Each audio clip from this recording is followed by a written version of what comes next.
on the phone. Trap on the block. Trap on the phone. Trap on the block. Ting goes. Skitty keep pop pop. And the pop pop boom boom boom. Skitty. You don't know. Tell a man's not hot. I tell a man's not hot. The girl told me take off your jacket. I said babe, man's not hot, never hot. I tell a man's not hot, never hot. I tell a man's not hot, never hot. The girl told me take off your jacket. I said babe, man's not hot, never hot. Hop out the 4-door with a 440 was 1, 2, 3, and 4.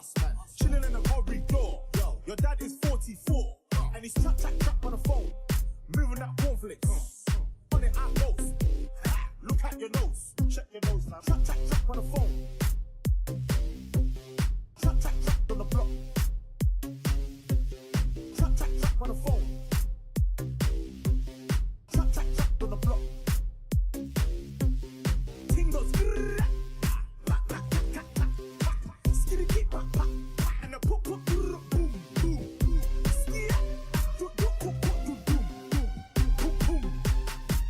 You don't know. Tell a man's not hot. He's one of the best scientific minds we have today. And here we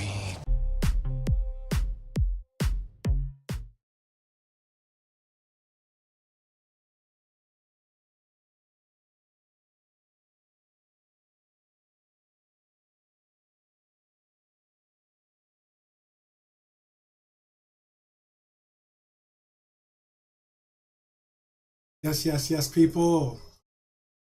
We are back. I decided to do a live intro or a show, I should say, because I wanted to trying to find a time slot that doesn't impact, bumping heads with some of the other great content creators out there, some of the brethren that we have out there in the community.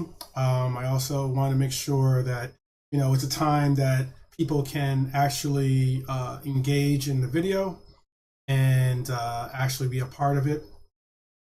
Now, where I'm broadcasting from, here in America, it is 111 degrees and it's our 5 o'clock fun times, but I'm sure there are others that are suffering out there as well. And my heart goes out to all of you that are having this extensive and excessive we're dealing with.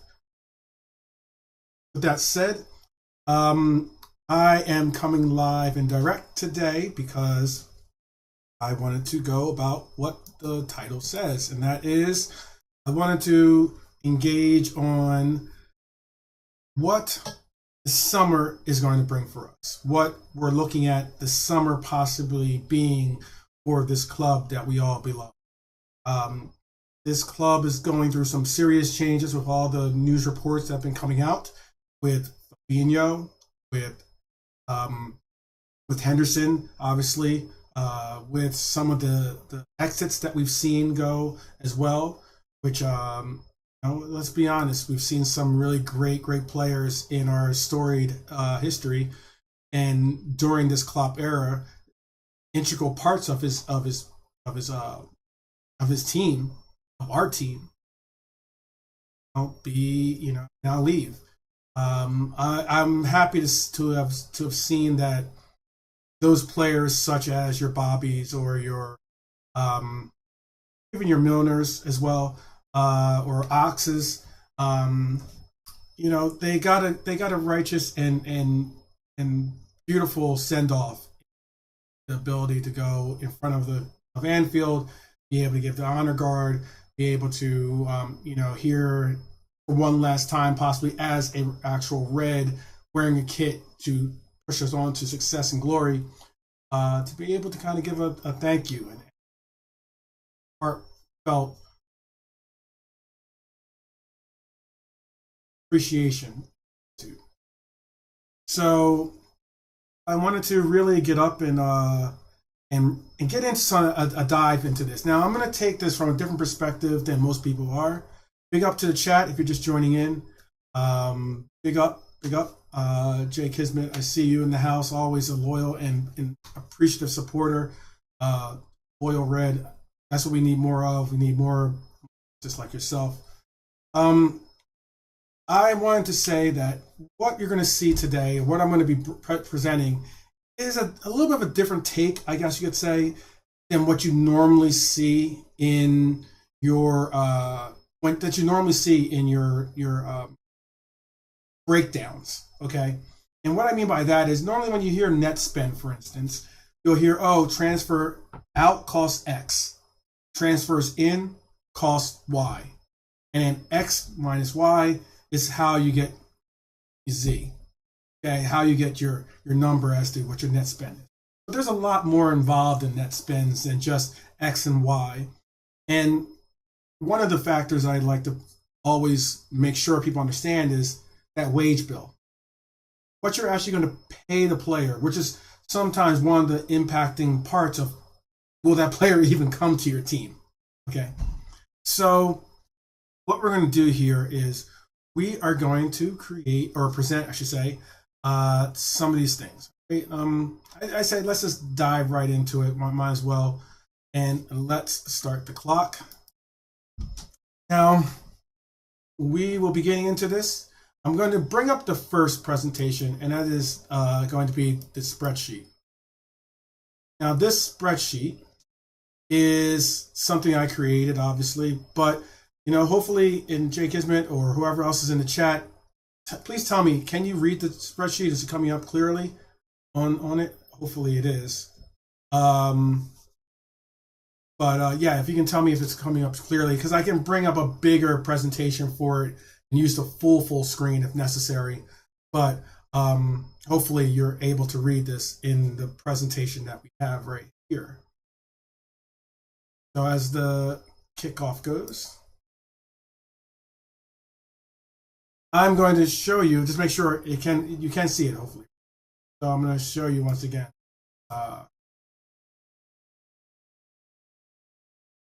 Right. Now, what we're dealing with here is a spreadsheet. It's not so clear. Okay, I'll make it a little bit clearer by bringing it out. I'm going to make this to a picture.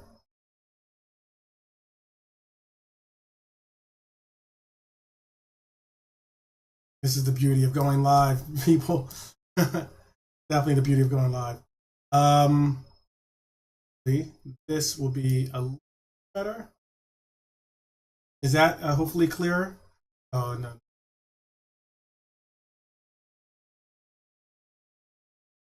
Over top of the clock. Hopefully that does it. Much better. Okay, cool.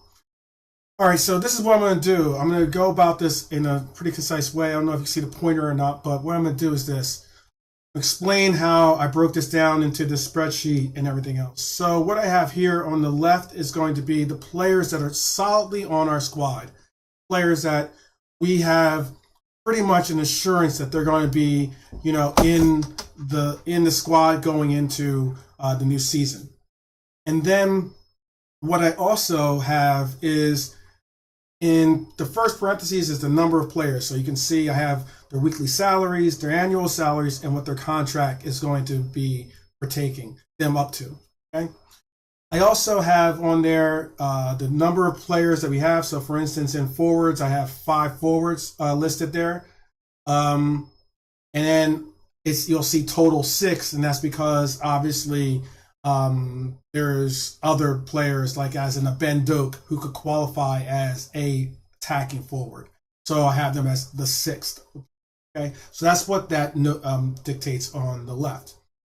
As you can see, we have the numbers correlate to all the players that we have, and you can see their salaries. That's their salaries from last year and what they'll be making this year as well. Okay, now what we have in the middle column are players that are possibly going to be there, possibly going to be going out, as your Thiagos. If Matip, I'm sure if Matip gets a decent deal offer, a transfer offer, he might be going out. You might see Natty Phillips go out as well. There's been rumors about him going out. You also have Kelleher on that list as well. Those are pretty much the 4 players remaining that are on on the edge of either being in or out of the club. Now, new players are Tyler Morton and Ben Doak, who have returned from loan, and obviously you have McAllister and Dom as being 2 new players that have joined the team as new players. I included their salaries.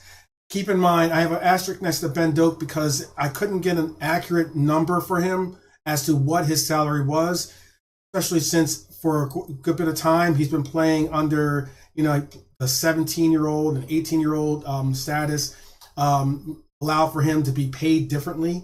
Okay, so that is why his number is more correlating to what he was making as a 17-year-old.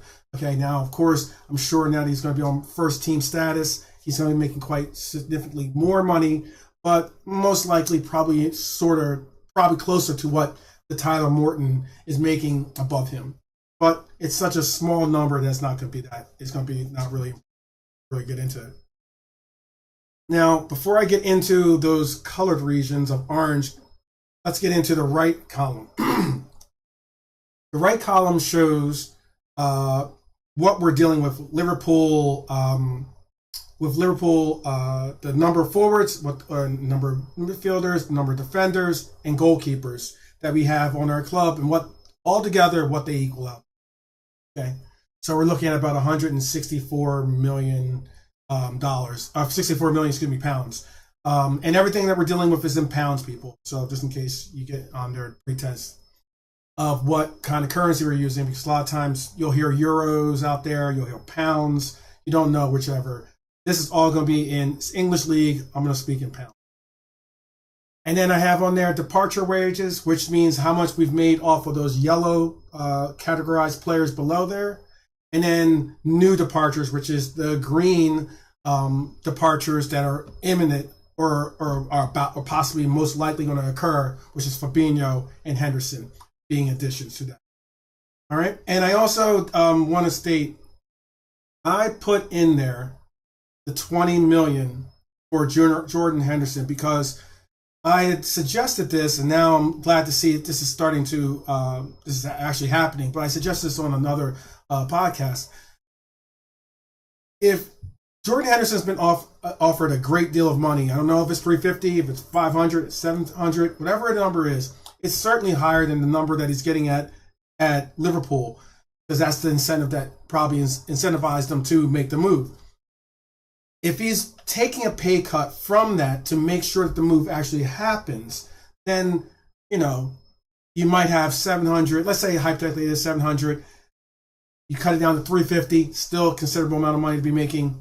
There's your 18 million, close to $20 million fee that you might want to be seeing to get from in return as Liverpool to have Henderson leave your team. Because you got to keep in mind, Henderson does have multiple years left on that contract, so it's not like we have to make a decision on him now. It's not like we have, he's only got a year left or something like. It's not even any of those state cases.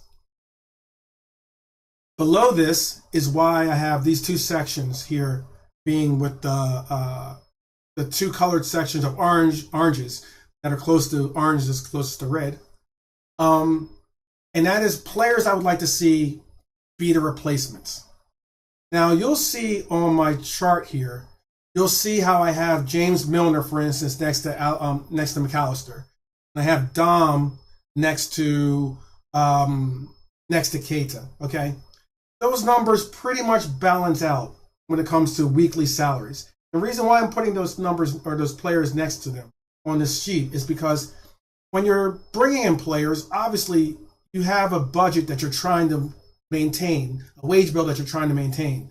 So the likelihood of you bringing in someone that makes 100 and, for instance, James Miller's making 40K. The likelihood of you bringing in McAllister at 150 is not that big of a deal. Okay, I think I might be speaking. No problem. I might be, my microphone might be a little too loud. hopefully that does it. I'm sorry. I'm gonna be getting my better microphone pretty soon. This microphone is such an issue. But all the same, hopefully that fixed it up. So what it was that I was trying to get at is this: is that these players, if you look at them, they're more of a like to like when it comes to bringing in a salary player. What you could actually bring a player in return or offer a player in salary is going to be a huge portion of whether that player is decidedly going to play for your club. Okay? So, with that said, we're looking at McAllister, I had Milner, I have Keita at Dom. Now we're looking at these next tiers. Now, obviously, Ox, 120. That's a sizable amount.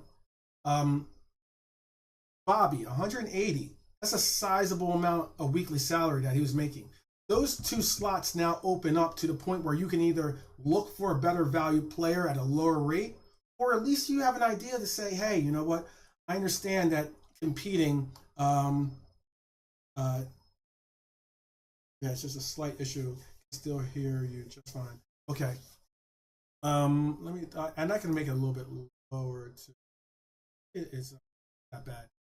But what it is that you can still be able to bring in a player and in your mind think, okay, I can offer them 180K.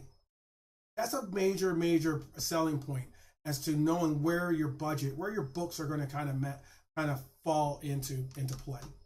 And that's why I think that sometimes when we look at net spends, we look at transfers, but we don't look at what the player is going to be actually making, what the player is going to actually have to bring in to be able to have some real significant, pull or some real significant amount of impact on your club. Considering, yeah, you're gonna have to pay the player, you know. So I was looking at this from a perspective of I would like to see Moises Caicedo and I would like to say Gavardiol play in these two roles that we have coming up. I understand that it's with Caicedo and Gavardiol, they're both being heavily looked at by City and Chelsea. They're both being pursued very heavily by both of those clubs. However, whatever is holding it up, they haven't gotten across the line, which is significantly interesting to me. It means that obviously they haven't worked out what they want to pay them, and obviously they haven't really said the magic word that makes that other club say yes. Okay? So if they're still in the books, then cool. Let's just say hypothetically we can get those two players in. Those two players could easily be placed into this club under the pretense of the salaries. And that's what a lot of owners look at. It's what I'm going to have to pay these players. Not only, it's one thing to have to say, okay, cool, I'm going to set up payments or transfer payments or whatever the case might be. And it's another thing to say, I want to take this player and pay them X amount of money. As in for Caicedo, it'd be like close to $8 million, a year, and I'm going to pay Guardiola close to $8 million a year. That's where it starts to add up, especially when you get into multiple years of doing that, okay? And then you add in bonuses, and you add all these different things. That's where it really looks for a lot of owners as to whether they'll pull the trigger on certain players. So what it is that I wanted to also highlight is we're also looking at Levi Caldwell, looking at Romeo Lavia, looking at Thuram, we're looking at Kone.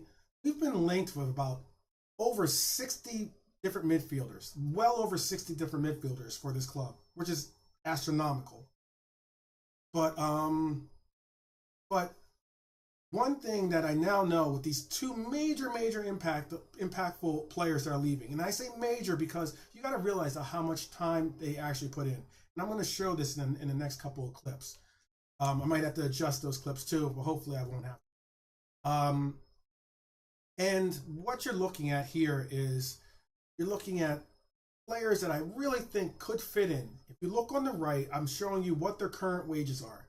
So normally you want to at least incentivize someone by paying them possibly double, if not triple, what their current wages are, And then the other portion is the transfer value. That's the the articulated transfer value that teams are looking for these certain players.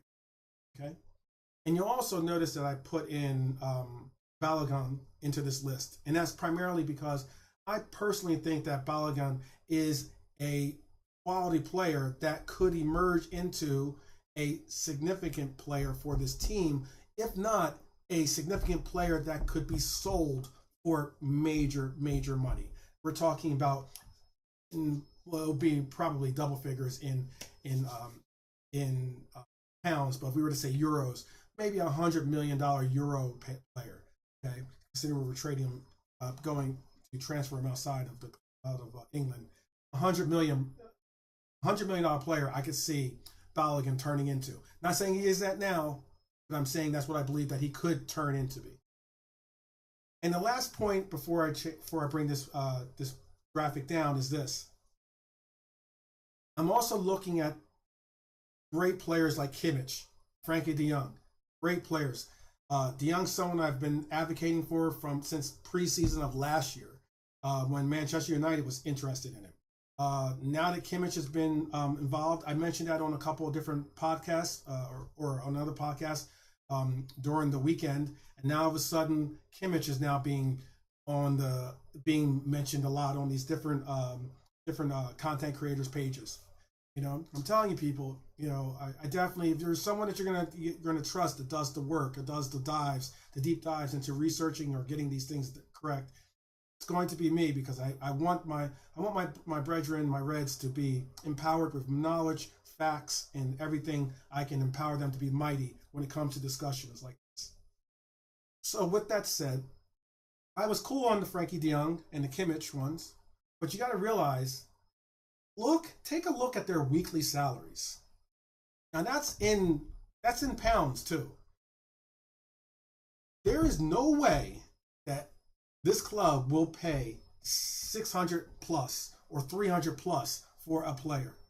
You can't have these kinds of players that upset the harmony of the wage bill. You just can't. And that's why your players like Mbappe's and your players like Kimmich's and your players like de Jong's are hard to see. That's why a lot of people talk about, well, we've never really gotten world-class players to come to this club. Well, you got to also realize that, one, we do have world-class players in my mind that we've evolved into world-class players on this club. But I also think that the reason why you can't have world-class players is because of our wage structure. Doing such, bringing in players that are going to be making 618,000 pounds a week is bonkers mad. Okay? Crazily mad. All right? So I'm going to bring down this sheet.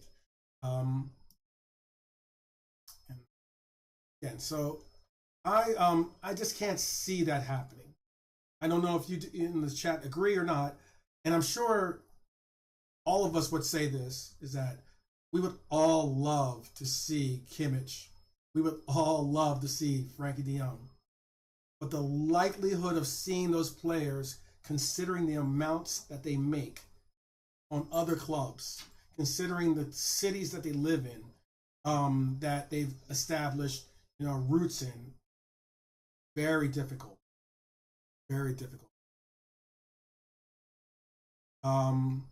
I think it's extremely difficult to get that conception, to think that these players are going to want to give up. And you got to realize these people have families. They're human beings too. Quite often we think of it as a FIFA. Big up to Anfield, Uncle Rod's one of my biggest supporters and a great content creator. Yeah, if you have a chance, go check him out. Sorry about that, but getting back to it, yeah, they're most likely aren't going to. It's just not going to happen. That's just my humble opinion. Now, what I think could happen is, again, I know this might be, hopefully this isn't too fuzzy or too pixelated or anything like that, but this is the original lineup that I saw happen. In America here, we have a depth chart conception. I know that sometimes some people don't really hold that same concept over in Europe, but one of the in my mind, I think of it as an easy way to really get an idea of how people play, where they're slotted in to play, what in playing time is normally from the depth chart. I understand that it all changes depending on the opponent, depending on the if the player is actually fit and available. But this is what I was seeing before the big news of Fab and Hendo was coming. I was seeing Nunez and Nunez, Salah, Diaz, looking at Hakpo and Hata as the strikers. I was looking at Doak and Elliott possibly doing reserve work on the right. I was looking at Hata. I was looking at Nunez and looking at Hakpo doing reserve work on the left.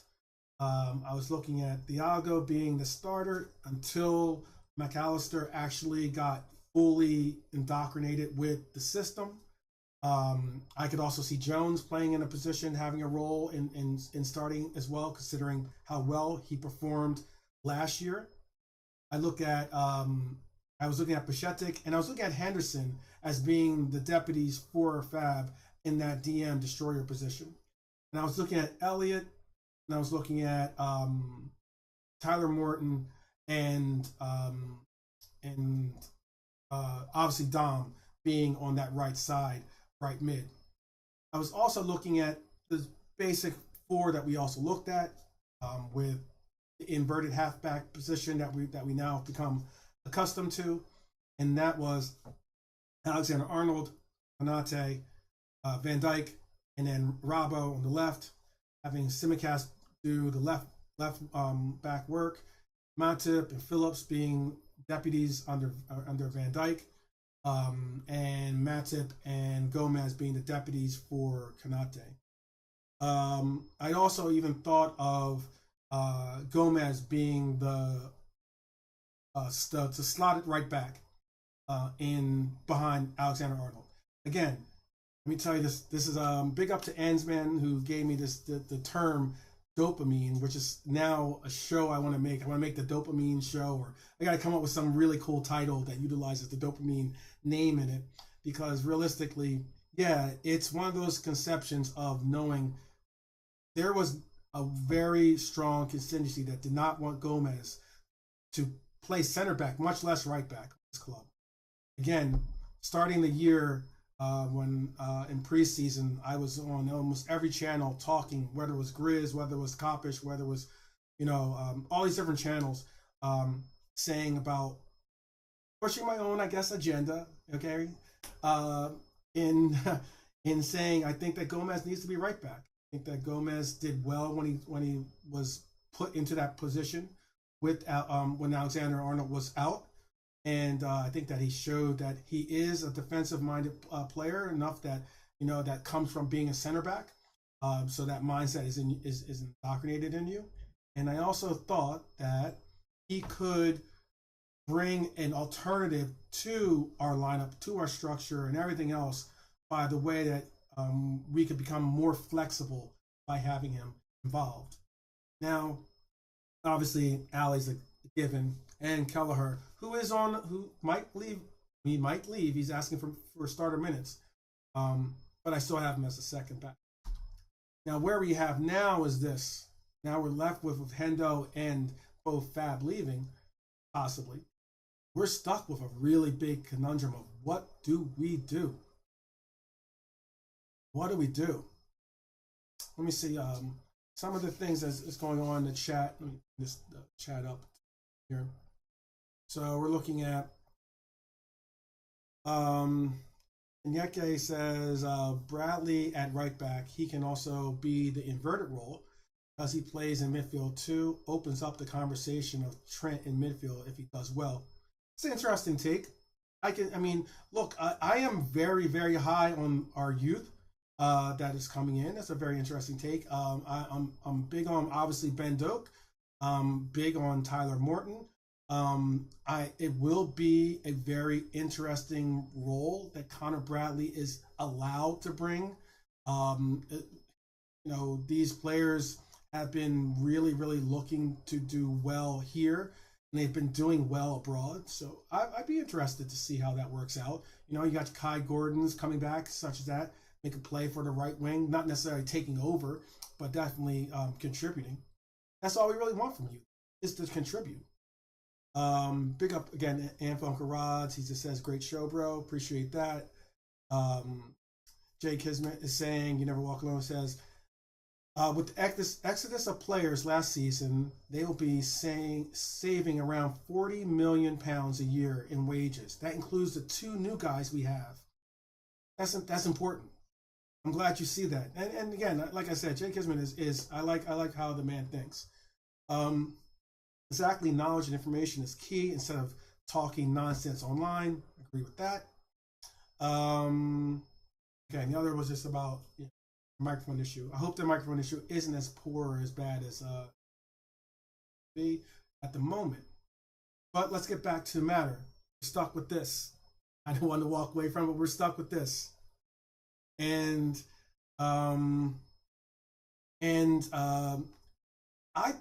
to answer Uncle Roz, and I'm going to get that is related to this.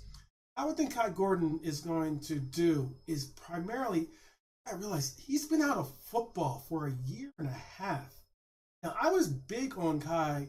I was big on Kai Gordon before, and again the reason why I was big because he did well, showed well. Oh, big up, Uncle Al showing a presence. I appreciate it.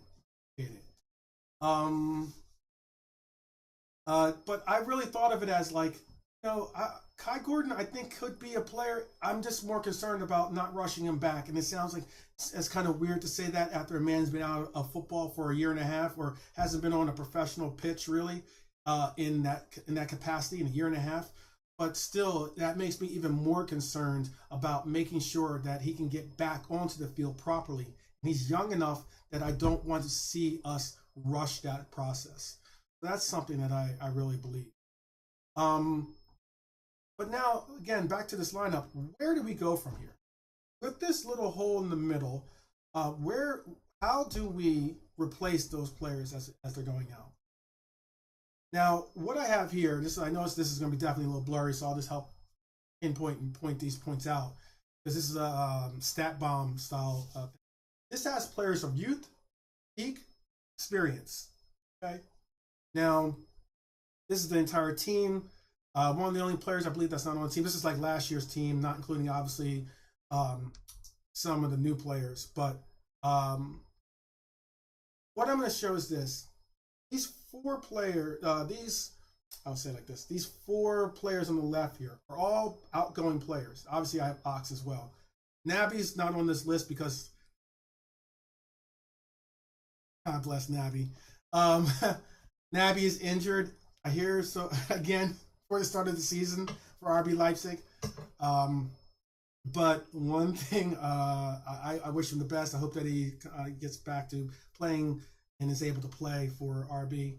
But he didn't even make this list because he just didn't play enough percentage minutes to be statistically on this chart. But the players I have circled are Fabinho, Bobby, Hendo, and Milner. And I have Ox at the bottom. Now, as the chart goes up, that's your percentage of playing minutes that they played contributing on the pitch. Okay?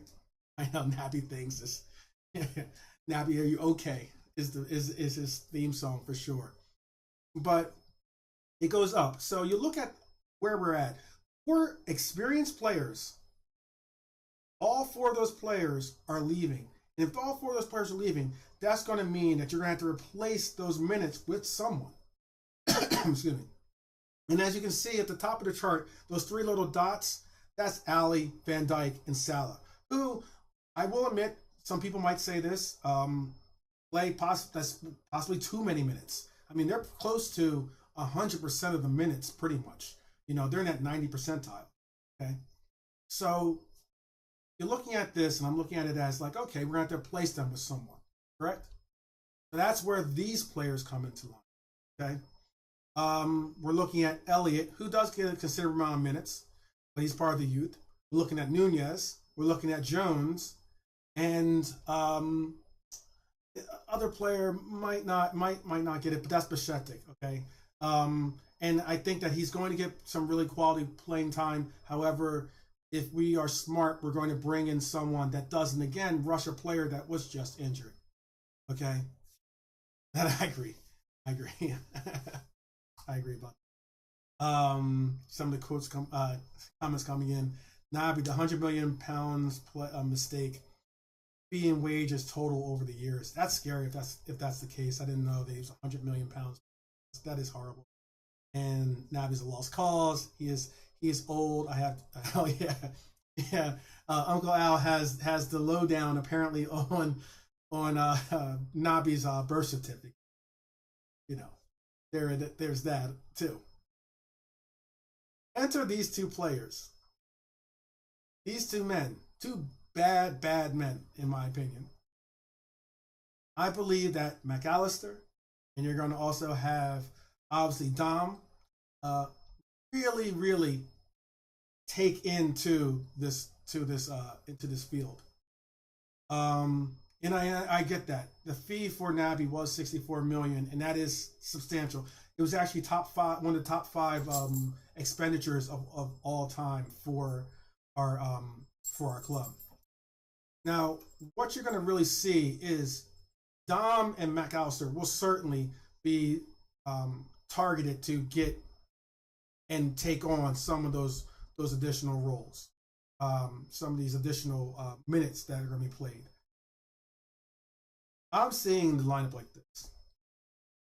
So I'm seeing it as, again, Nunez, Salah, Hakpo, or Diaz, excuse me, in those inverted in the inside forward positions or / wing position, because I believe Diaz plays a more traditional left wing than he does inside forward, and I think that Salah plays a more traditional inside forward than he does right wing position. But I could obviously see us transforming our squad into something like this once the season starts, okay, and seeing it as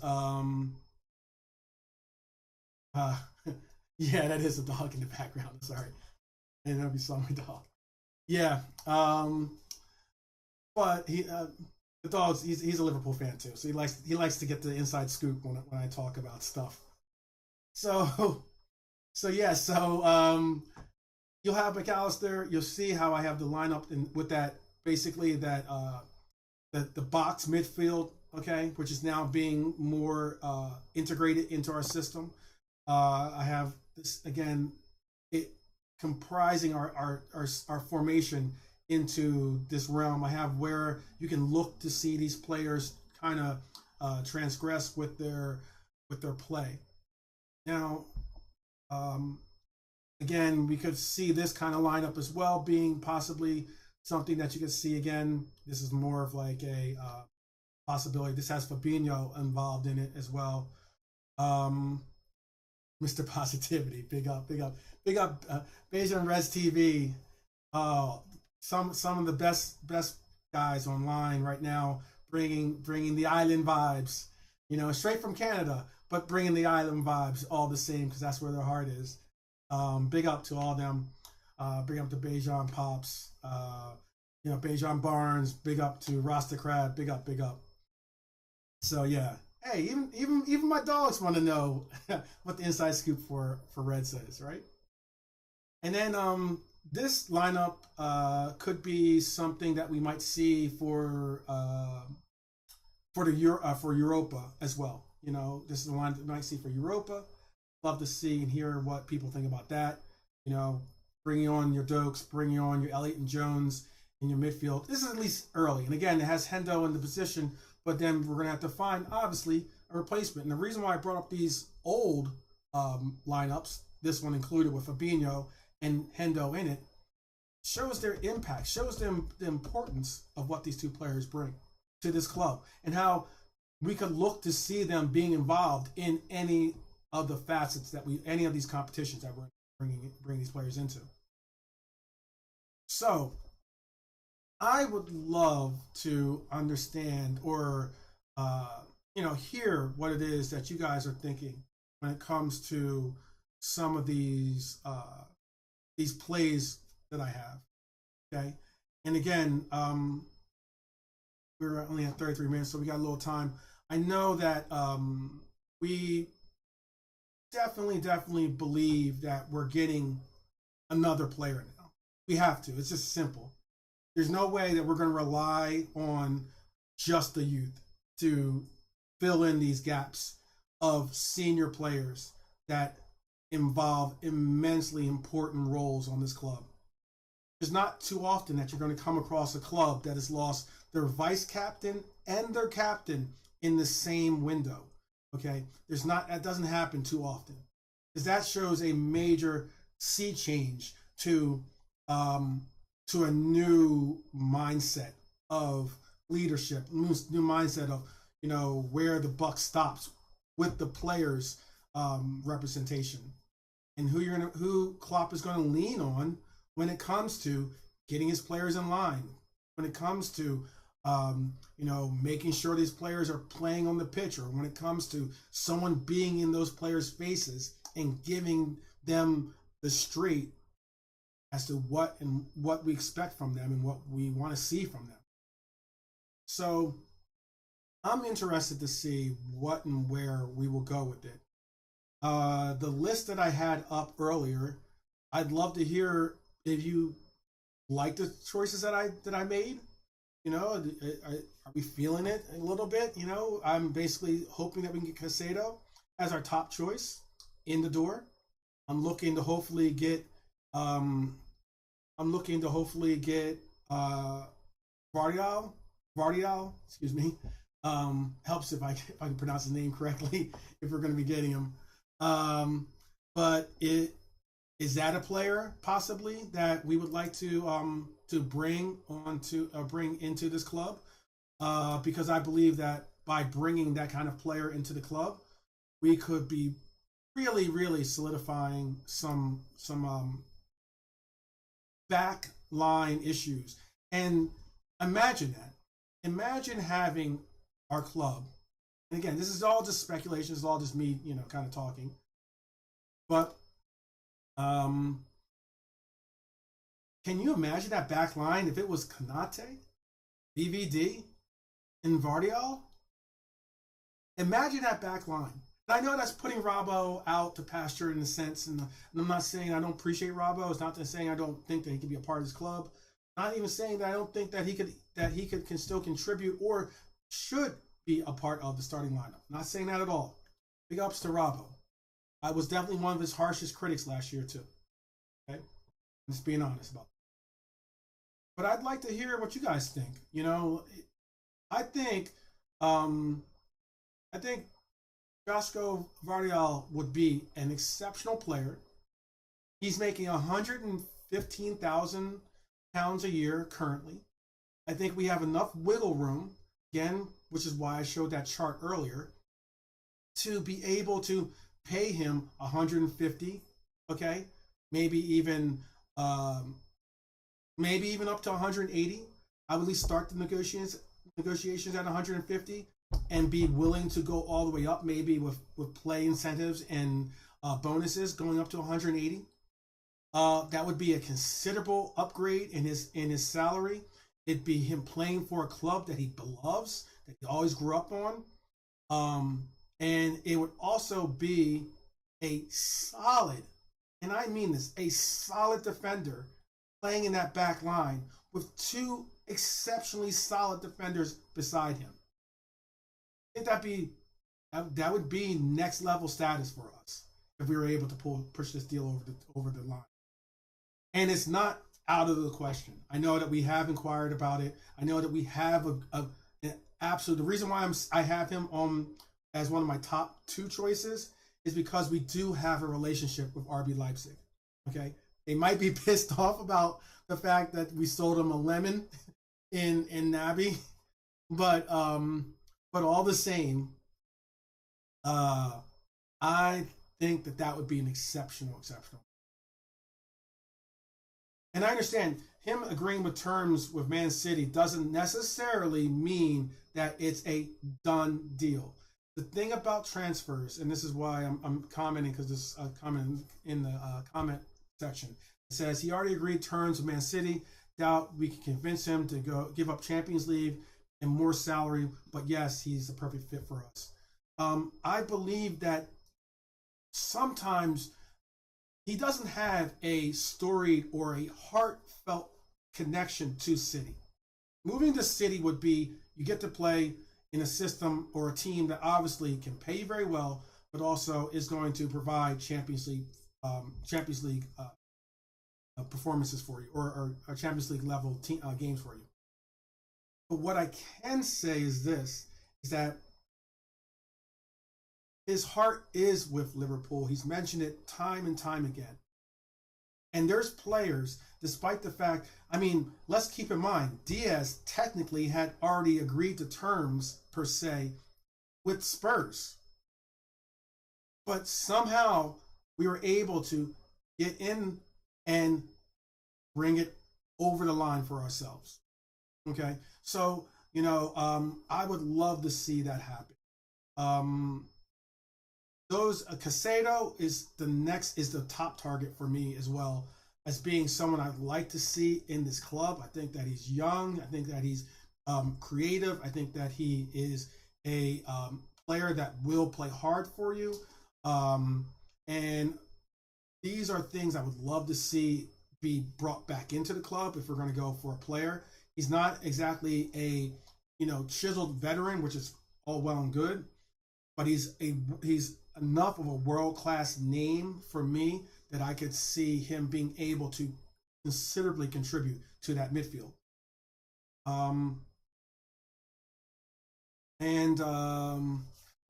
Spurs is Spurs though. Yeah, okay, I got you.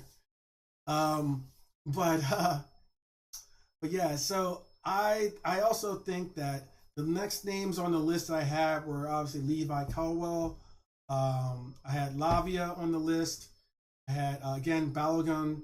I had Thuram, Kone, Kimmich, and De Jong. That was the extent of the list of the of the short list that I would like to see us pursue.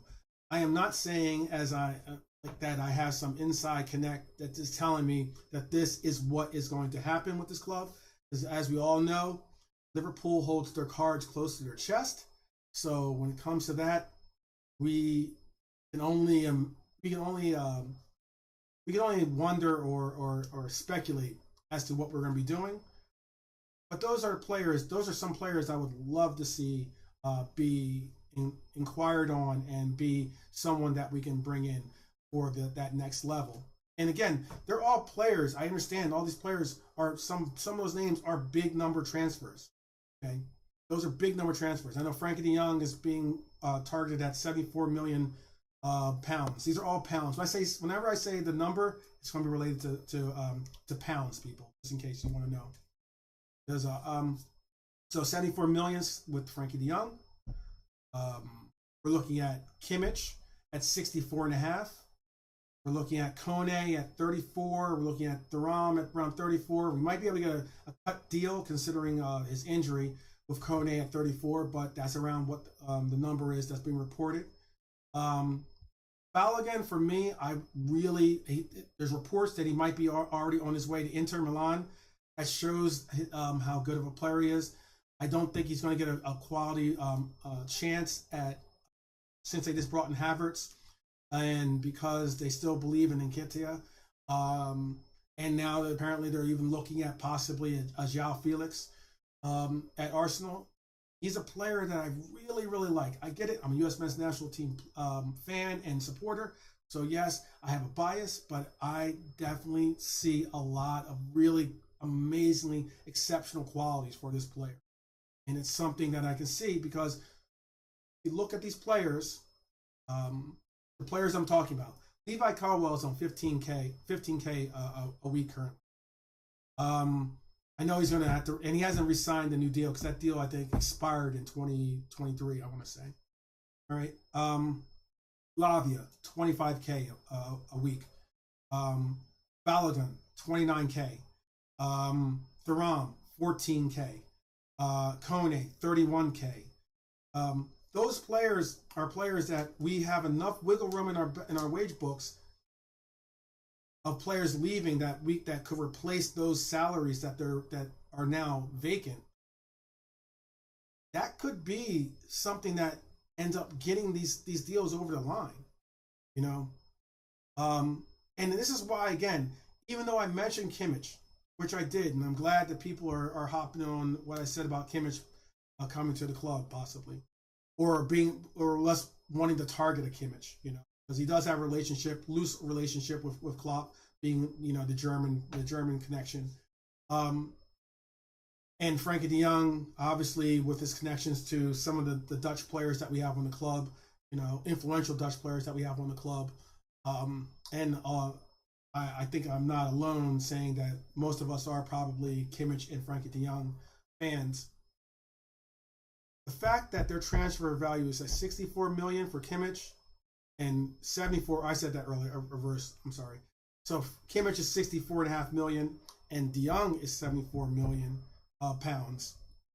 He's on a current, Frankie De Jong is on $618,187, excuse me, 187 pounds a week. Kimmich is on 321,457 pounds a week. I know Bejan Red's TV came in saying I'm Mr. Positive, but I don't know how you have to. I don't know what kind of positive drugs I'd have to be on to think that we would be in a running or be able to pay that kind of salary. It's somewhat similar why, despite the fact that I would love to see Mbappe and have a world-class name like that on our team, there's no way that we're going to pay Mbappe's salary. And the fact that that's going to absolutely disrupt the wage balance that is in the locker room. These exist. Players talk. People know. They have Google too. You know, their agents know how much their counterparts are making, how much their peers are making. They know what the number is. And there's going to be players that are going to hear that and say, Kimmich is a good player, but why am I making 100, 200,000 pounds less than Kimmich? It's hard enough to say that. That's a lot of money. It's hard enough to say that when you're a different player. Like, you know, Luis Diaz is making 56,000 pounds a week. You're going to tell me that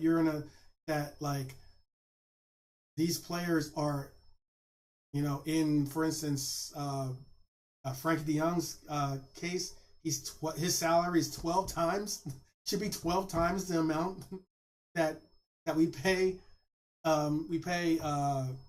Luis Diaz. You're gonna tell me that, you know, you could go Darwin Nunez, our number 9, my number 9, your number 9. We're as reluctant as some of you might say he's your number 9, but our number 9, he makes about 98, close to 100K. You're gonna tell me that, like, albeit Kimmich has got a much more storied history, but still, it's a tough pill to swallow if you're gonna tell me that Frankie De Jong has 6 times the worth of your possible starting number 9. That's a hard pause. That is a very difficult hill to climb. Okay, when it comes to having that conversation. So yeah, I'm interested to hear what some of you guys think about some of these players that I've mentioned.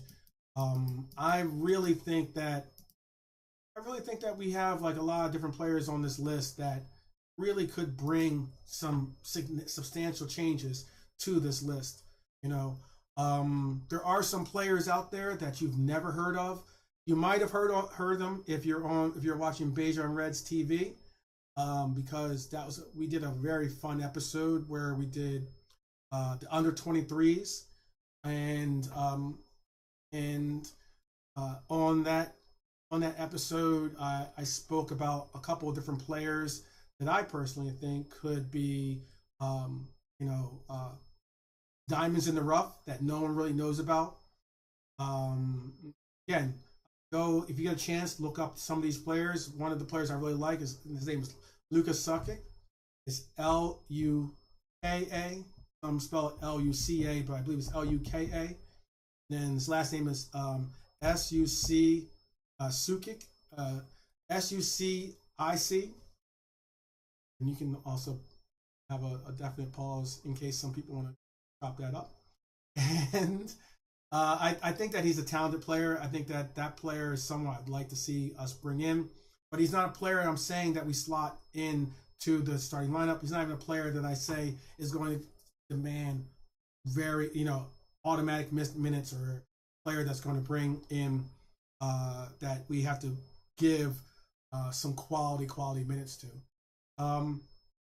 The other name that I really like is Anton Stach or Stach. Anton Stach. He is a player that plays in Mainz. I'm not certain if he's made his decision. I know his contract expires in 2024.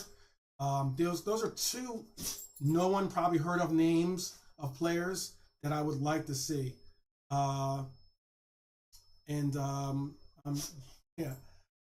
Unfortunately, I'm doing it. I'm not. I would love to have you to join. I can't have anyone join on this. I don't know how to bring in guests. So Jordan Hyman, next time for sure. I'm going to be doing a really deep dive that goes into possible replacements for Fab in another episode tomorrow. So if and I'll most likely do that through StreamYard or something like that. So if I'm on there, you got it. Oh, Wolfie. Salutations to our Red Devil in the chat. Big up. And big up to Solo. Solo's got a Solo P1. Has got a great channel himself. He also talks about the Reds. Again, all my Reds brethren always get love and much respect. But again, those are two players that you might want to take a look at. I think I really like those two players. They're two players that aren't really getting a lot of like fanfare or a lot of press, primarily because these players are players that tend to not play. They're not playing in big name leagues. So chances are you haven't heard of them. But yeah. Yeah, I know. Oh, I know. I appreciate you tuning in, Wolfie. Big ups. And, so yeah, I would definitely take a look at those two players. I'd love to see in the comments what you think about those two types of players. Anton Stach, okay, and Luka. There's been two different ways to spell his first name, Luka or either Luca, but his last name Sucic. Those are two players I'd like to get under the radar as to who are they players, on this club. And that's just my personal opinion. Yeah, exactly. We'll just wait for Dortmund to sign. We'll wait for Dortmund to sign them and try to buy them back when they're 100 million. These two players will be that. Balogun, another player. He's reportedly going for 35 million pounds to possibly Inter Milan. That player, no joke. I see. Given the opportunity and the development and the range of where he's going with his own physical development, will be a €100 million player. I'm telling you, you can mark it down. He will be that style of player, given the opportunity. And there's reasons behind that.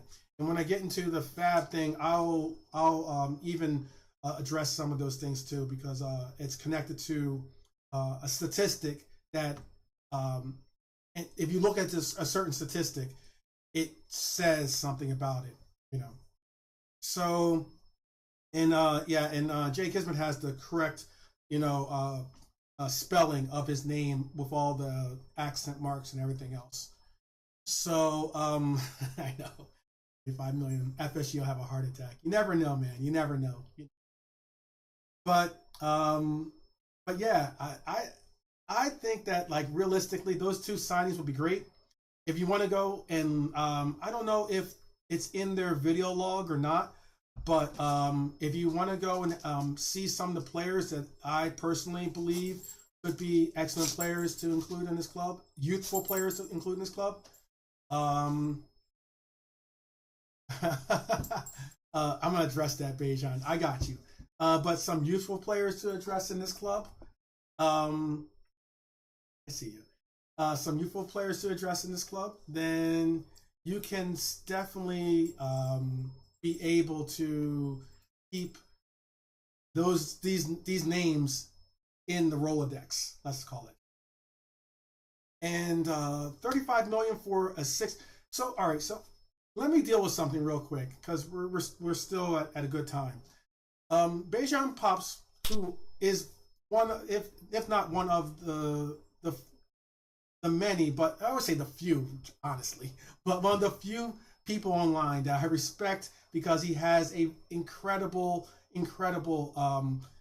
base in history for the club, history for football in general, the different players and this and that, and he has a very tempered approach to delivering his points and exchanging, and you can have an actual cool dialogue and exchange with him, and that's why I enjoy talking on sports with him.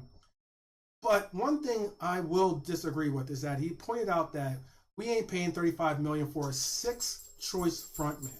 Now, you could say these things correctly. I understand. That sounds like a lot. But what I can say is this, is that same player, that same 35 million that we're talking about, we've been asking for players to be able to be a part of the club, and we rarely sell players for more money than we bought them for. He is one player I believe that will go on to be that kind of player, and that's just the honest to God truth. Is that's one major sticking point. Let me see if I can get this included with that. Since now we're kind of getting a little upset. I wanted to question my Balogun statement. Okay, so there is, if you look at the non-penalty shots that come in that he had for Reims, okay, and the goals that he created and the shots that he got, the high quality chances that he got, exceptional. He had an exceptional year, and I know people are gonna be like, League 1 is just that, League 1, okay, but the one thing that really highlighted his play to me, okay, was that there is a real statistic of compiling put a compilation of his statistics and all the qualities that you're seeing, and his statistics range out to look more like on the lines, wait for it, as a Harry Kane. That's right, people. I said it. I'm not saying he's Harry Kane right now. I'm not saying that he's going to be Harry Kane this upcoming season. But what I am saying is that the closest striker in 2022 and 2023 to Harry Kane's profile was Balogun. It's a crazy statistic. I understand that. I understand, again, it's League 1. I understand that.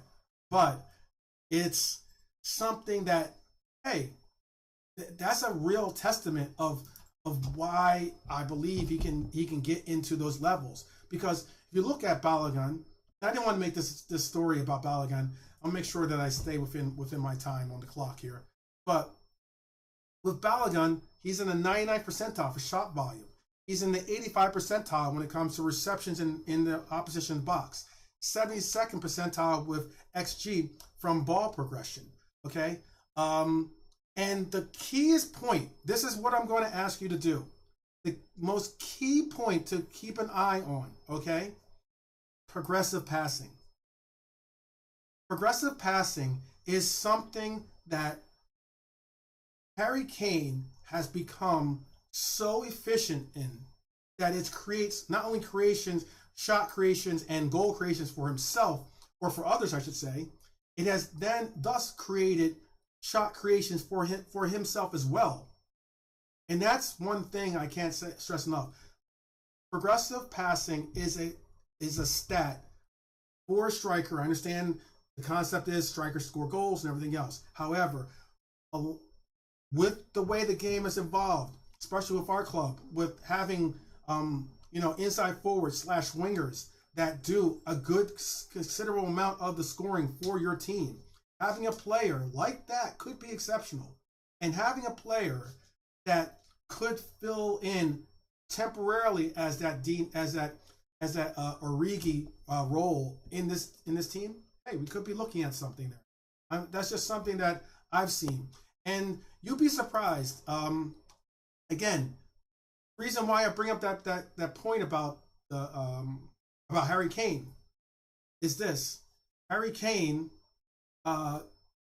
with the compound of it all, the not second place, but the third place player on that list that has statistics, who, once you put it all together, and I'm gonna make sure I can pull it up here as well. The Harry Kane profile compared with other strikers in 2023, okay? Darwin Nunez has statistics that are similar. I'm not saying he's Harry Kane, once again, before we get there, but I am saying that his statistics are 89.4% similar to the compound of his statistics, or compound of his statistical qualities, and that's with a minimum of 900 minutes played, by the way, too. The similarity score is at 89.4 for Darwin Nunez. That's huge. Again, I'm not saying he's Harry Kane. I'm not saying Balogun is Harry Kane. Okay, I'm not saying Nunez or Balogun or Harry Kane in any retribute of it. But what I am saying is they're looking like Harry Kane-esque. And the potential for them growing into that kind of role, considering that Harry Kane is well advanced in years over these players that I'm mentioning. Balogun, I believe, is 21. We're looking at Darwin, who's 23, I believe, right? That's going to be a big difference. All right, let's dive into some of these into some of the chat, because I see that some of my comments and takes have definitely brought in some interesting perceptions. Okay, so let's see. 12th man, this is from Beijing Pops. 12th man, this is not me doubting you in the stats, but just stating a fact. Also, where does he get playing time in our squad without an injury crisis? Okay, that's an excellent point.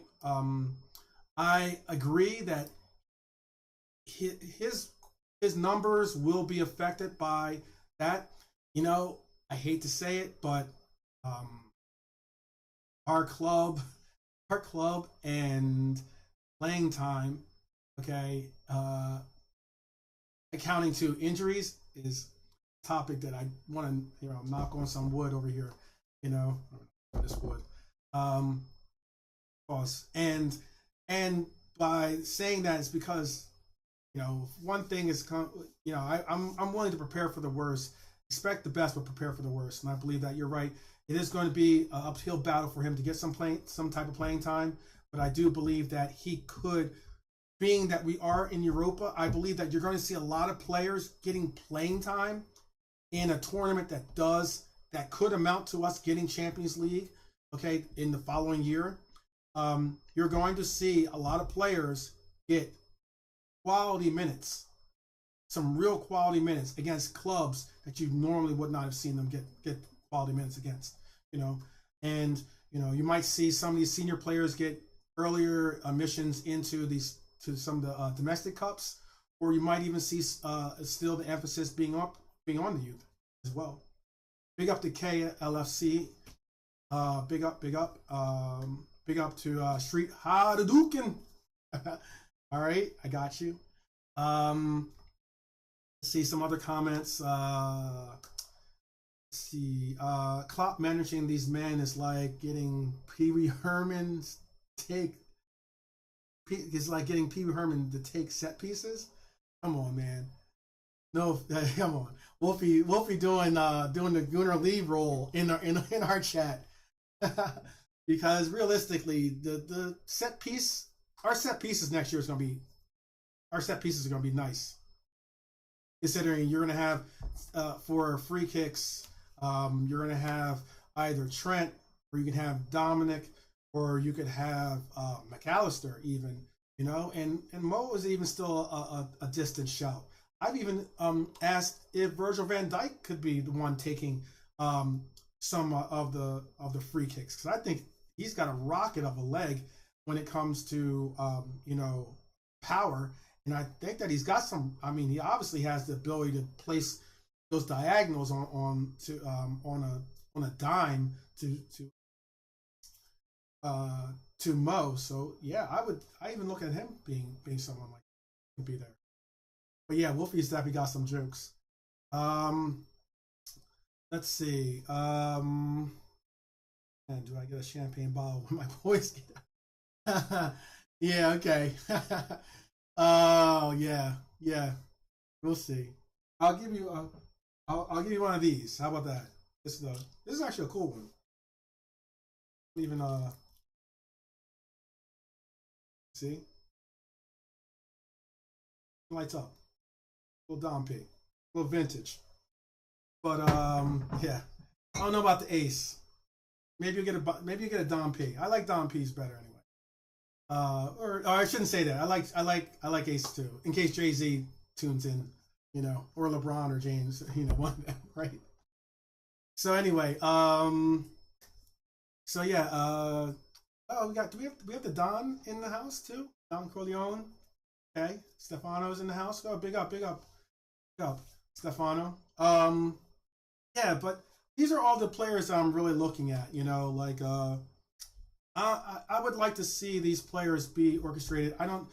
Again, with the list I had, you know, the Balogun choice, the choices that I had that weren't the top two for me. That's a little bit different, you know. But you know, if we get 60 million coming, or if we get 60 million in return for Fab and Hendo, you know, and hypothetically we are willing to spend, which I've heard we've been willing to spend or possibly look into spending up to 60, 70 million for like a Barella, or you know, or Chesa, you know, one of those players, you know. I would. Oh wow. KLFC gonna put me on blast here, huh? I would look to see those players be a possibility of have enough income to be able to make a big time splash in funds for these players. We were told that we weren't most likely going to make another big name acquisition if we didn't sell some players. Well, guess what, people? We are on the verge of selling two bona fide starters on our club that got prime time minutes in our club last year. That's the facts. So I definitely would I definitely want to see what we do with that money if we are going to get a reported 40 million for Fab, and if we are going to get what I think we should get for Henderson, which is 20 million. I know you can tell me in the chat if you think that is wishful thinking, but I think we should get somewhere around 18 to 20 million for Henderson. And why I say that is because he has multiple years left on his contract. He's the captain of the club, and although he is advanced in age, and he's already in that 30 year some bracket. I also would say that you have to splash the cash if you want to make a team or a player move. It's just that simple. So, and I know we're not big on splashing the cash, KLFC thinks that we get 10 million max for Henderson. Wow. Now, I'm taking it that's British pounds too. Okay. Hey, I think that if this was a window, didn't see our vice captain leave, not saying that Milner would have then become the captain and he would have been, you know, filling in on Henderson's minutes. But if you look at that, if you keep in mind that graphic I put up, Milner was getting some quality minutes. He was getting in that close to 70 percentile of percentage of minutes. Now, albeit it was like a few minutes here, a few minutes at the end of the game, a few minutes here, there, playing in the cup matches and getting full runs in those cup matches where a lot of the regular starters wouldn't. I got a question here of what's your thoughts on the Sangare links? I don't really have an answer for that. I don't really have an answer in that. Again, you know what? We've had over 60 links to just midfielders alone. Okay, some of these players that are being tagged with our club, I don't believe are actual targets of interest for us. It's just, and this is coming from a as an agent perspective, and or as a as a player's team perspective as well, being like the team, his mom, his dad, his family, or his girlfriend, wife, whoever is the team, who is team player. A lot of these links, they're not really true links. It's just someone going to one of the Twitter, reporters or someone on at the papers and saying, "Hey, this is what I think," or "Hey, we just got in touch with Liverpool, or Liverpool just got in touch with us. See if you want to run with it." And a lot of times we end up getting those kinds of progression. I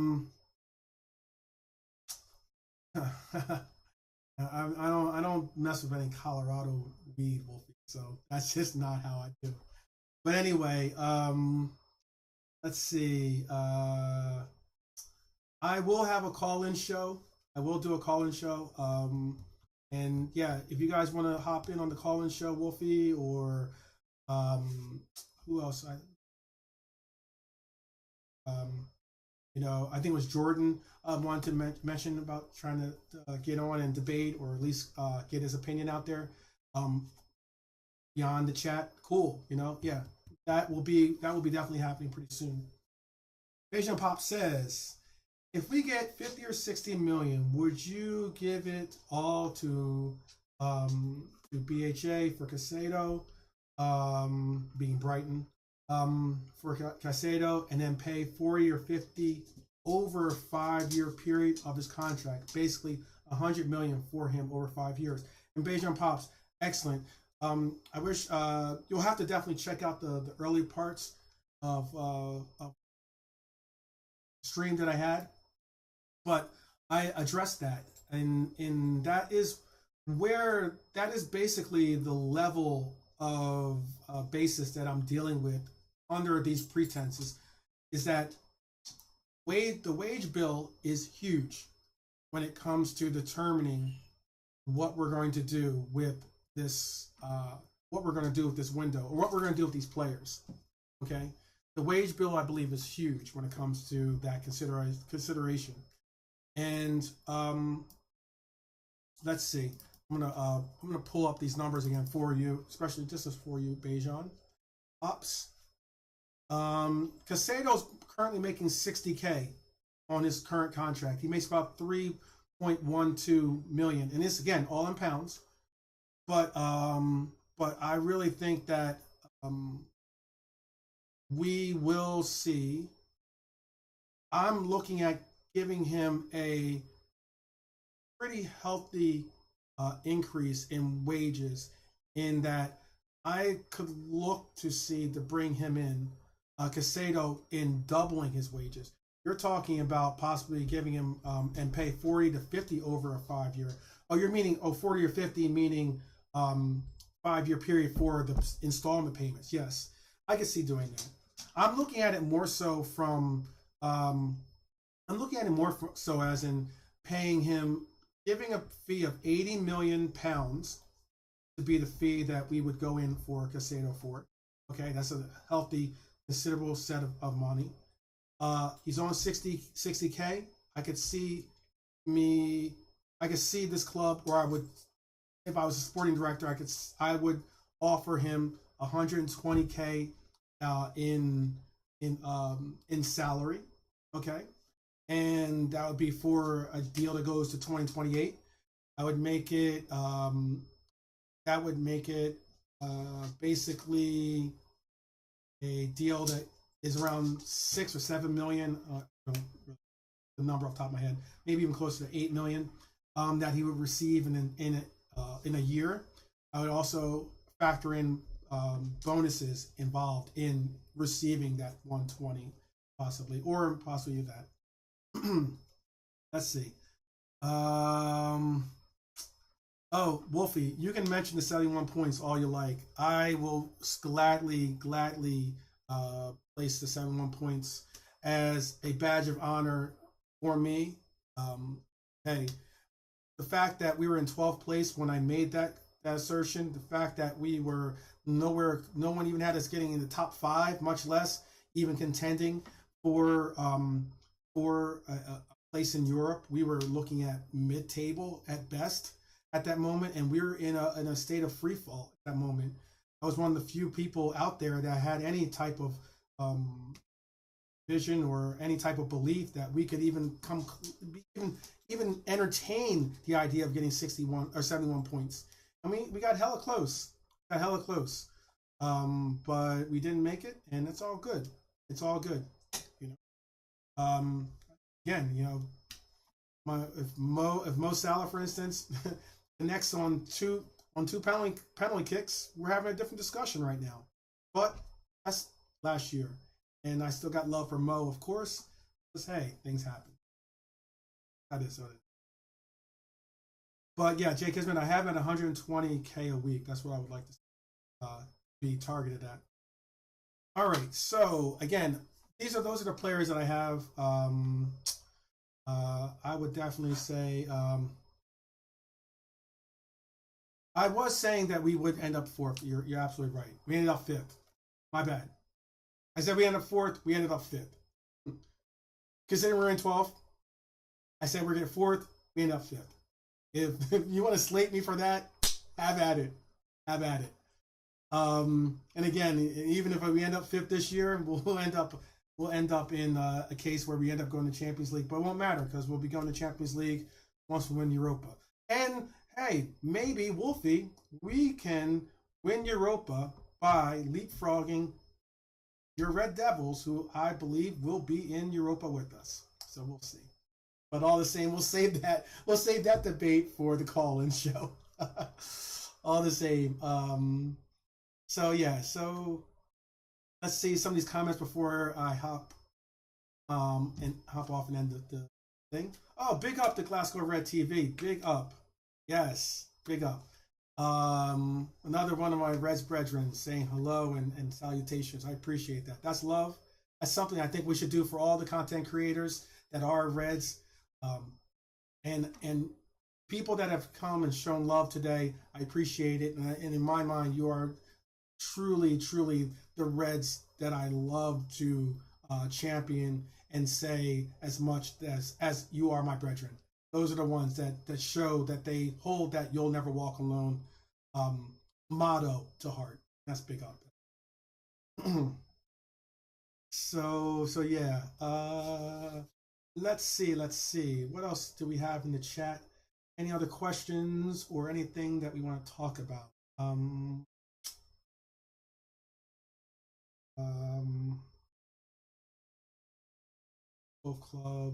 Both major clubs saying that are for sale was all too iffy for saying unless someone off. Okay, that's another comment. That's another whole topic. But yes, big up to Jordan. You never walk alone for sure. I would like to say, I would like to say that you know what's going to be great, and this is something for the chat once again. You know what's going to be great, man. I know that Europa is not the tournament that we asked for, the tournament that we wanted to be in. It's not the tournament that is something that will make you, say, "Yay, we've won the Europa." But then again, you know what? I will. It's a trophy, okay? It's a guaranteed inclusion into Champions League next year. It's an opportunity to possibly, contend against some of the teams that I believe made the Champions League that above us that will be joining us. And I also think that you know what? One thing is great.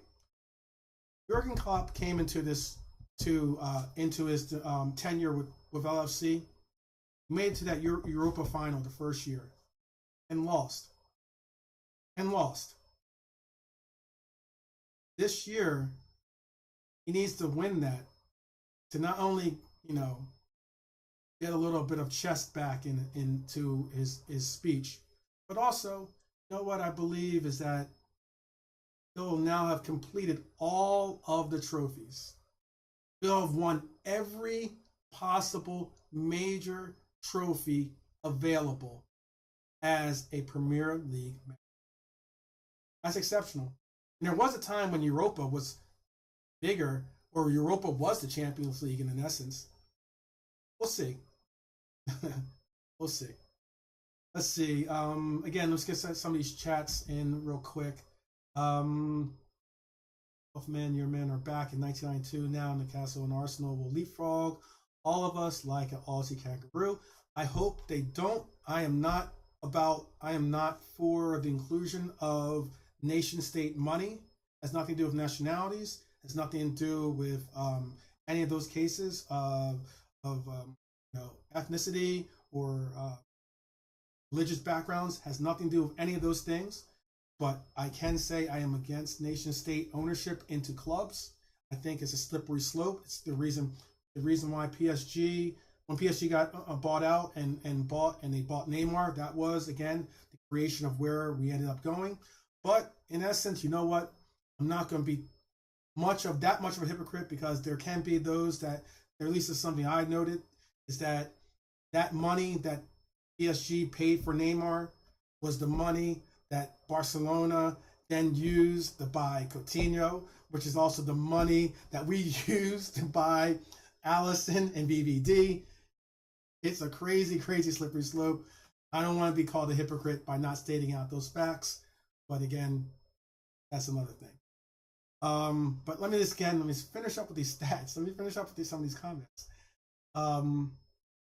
Let's see. Jay Kismet says 12th man has given more information than any other YouTube channels. Sometimes there has to be some serious talk. Agreed. And again, the reason why I'm doing these serious chats is because I'm not about parrot punditry. I'm not about allowing for fake news or false narratives to be out there. I especially am not going to allow for, this isn't aimed at you, Wolfie, at all. But I'm definitely not going to be allowing rivals to spout off nonsense or troll-like statements that aren't going to be called out for what they are. And I want our Reds to be mighty. I want all Reds to be mighty. I want us all to have the ammo and weaponry to take on everything I just said. Everything. Let's see. Also, if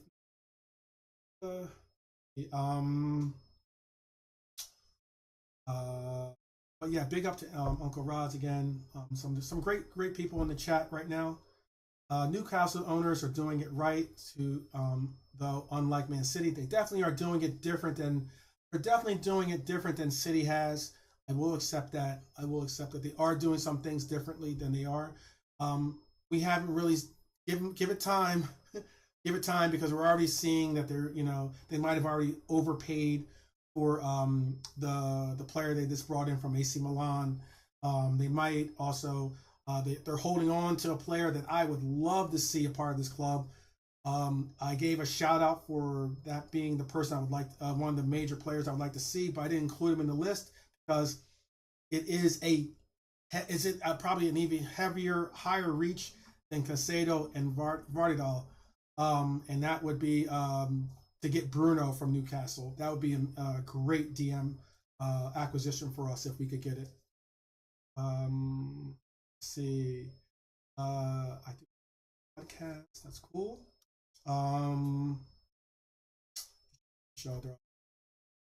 Okay, but still, again, hopefully, this at least brings out some thought, brings out maybe some different insight.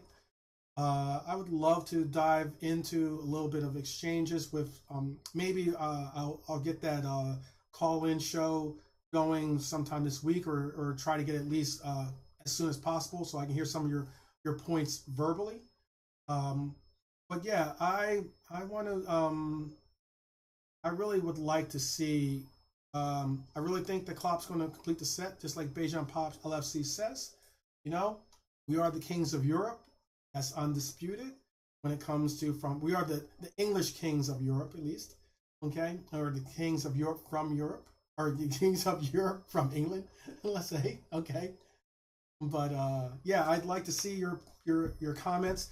Any comment you put, I will address. Let's keep it like very, cool and collected and respectful. But I will definitely answer any comments that we have in the chat. Please do like, subscribe, like, and share this content. And trust me, that's the reason why I know we're not getting Bruno. I'm not even saying that. I would love to be able to. I know that, again, Liverpool did make an inquiry, so that's the only reason why I brought it up. But Bruno G would be amazing to have. But I digress. Again, share, like, subscribe to not only myself, but to the many other participating content creators in the chat. Bejan Pops LFC representing Bejan Reds TV. We have Anfield Uncle Rods in the chat. Great channels. We have Solo P in the channel, or in the chat as well. We have Glasgow Red TV in the chat. Also, I missed it. If I missed the channel, definitely be sure to text me or tell me that I didn't get a chance to give your channel a shout. But there's plenty of content creators out there. It's so hard to find a little window to be able to get in this content and not have it bump up against other content creators. I'm doing my best to not bump heads with those content creators, because I want all eyes on me with this news and this information or whatever it is I'm bringing you, and this dialogue in the forum. And not only do I want necessarily all eyes on me per se, but I want to not take away the eyes of those that are supporting our other content creators. So with that said, big up to everyone in the chat. Thank you for tuning in. Looks like we're coming up on the 90th minute as I speak. So yeah, big up to everyone. I will have that the Fab show tomorrow. I'll hopefully be doing it 8 p.m. British time. That'll be 12 p.m. Pacific time for those in the Western Hemisphere here. And yeah, big up. I appreciate it, man. Appreciate the support, and I look to see you back very, very soon. Take care, guys. You never walk alone, by the way. Always remember that. On the phone. Track on the block. Track on the phone. Track on the block. Tingles. Skitty keep and the pop boom boom.